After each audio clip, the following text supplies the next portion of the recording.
And I'm told that there are lots of leadership roles out there at the moment. There's the England football team. There's Top Gear. There's even across the big pond a role that needs filling. But if I can go to my pet subject, Brexit really threatens. Thank you. When it comes to women prime ministers, I'm very pleased to be able to say pretty soon it's going to be 2-0. And not a pink bus in sight, Mr. Speaker.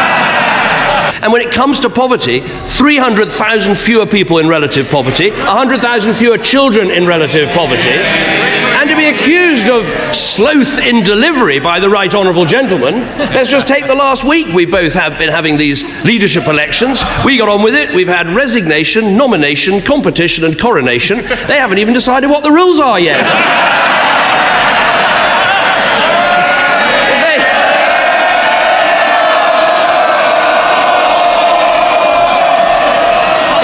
Got into power, it'd take them about a year to work out who would sit where. Jeremy Corbyn. Democracy is an exciting and splendid thing, and I'm enjoying every moment of it.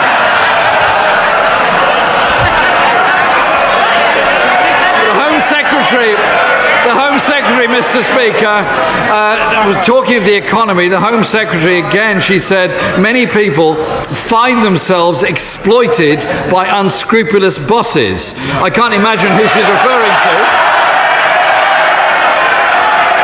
Let me say something to him about the democratic process of leadership elections, because I did say a couple of weeks ago that I thought it was, I have to say, I'm beginning to admire his tenacity.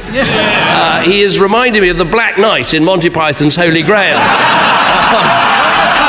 He's been kicked so many times, but he says, keep going, it's only a flesh wound. I admire that. I'm glad he mentions emails, because actually I've got an email as well. Now, I got this, I'm not making this up, I promise. I got this on the 16th of September 2015 from someone called Judith, and she said this: please keep dignity and not triumphalism during the first PMQs today with Jeremy Corbyn. And she gave this reason.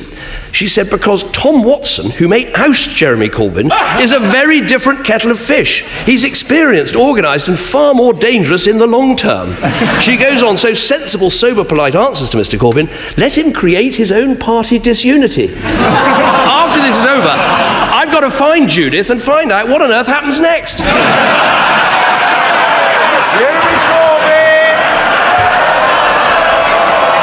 Mr. Speaker, I've had the pleasure of asking the Prime Minister 179 questions. And thank you. Well, there are plenty more to come to his successor. Don't worry about that.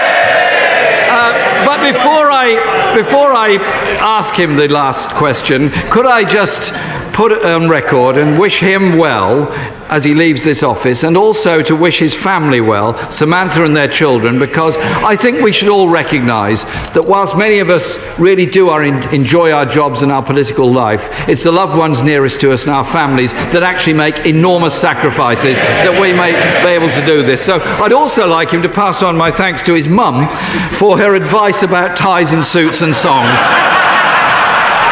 It's extremely kind of her, and I'd be grateful if he'd pass that on to her personally. And I'm reflecting on the lesson that she offered.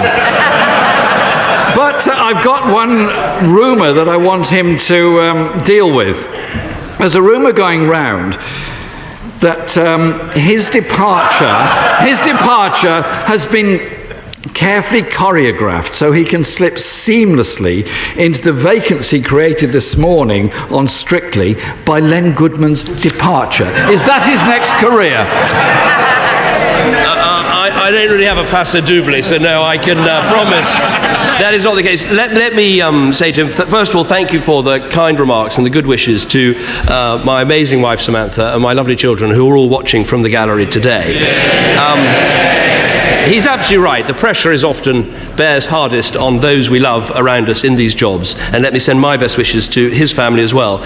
I've done a bit of research, Mr. Speaker. I have addressed 5,500 questions from this dispatch box. I'll leave it for others to work out how many I've answered.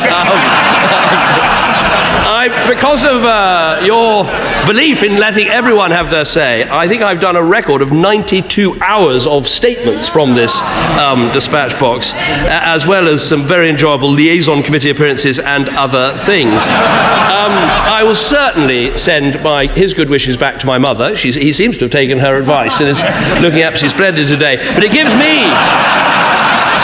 me the opportunity to put a rumour to rest as well, even more serious than the Strictly Come Dancing one. And he'll appreciate this because El Gato, his cat, is particularly famous. And the rumour that somehow I don't love Larry. I do. And I have photographic evidence to prove it. Sadly, I can't take Larry with me. He belongs to the house and the staff love him very much, as do I. I will miss the roar of the crowd. I will miss the barbs from the opposition. But I will be willing you on. And when I say willing you on, I don't just mean willing on the new Prime Minister at this dispatch box, or indeed just willing on the front bench defending the manifesto that I helped to put together. But I mean willing all of you on, because people come here with huge passion for the issues they care about. They come here with great love for the constituencies that they represent. And also willing on this place. Because yes, we can be pretty tough and test and challenge our leaders, perhaps more than some other countries, but that is something we should be proud of and we should keep at it. And I hope you will all keep at it, and I will will you on as you do.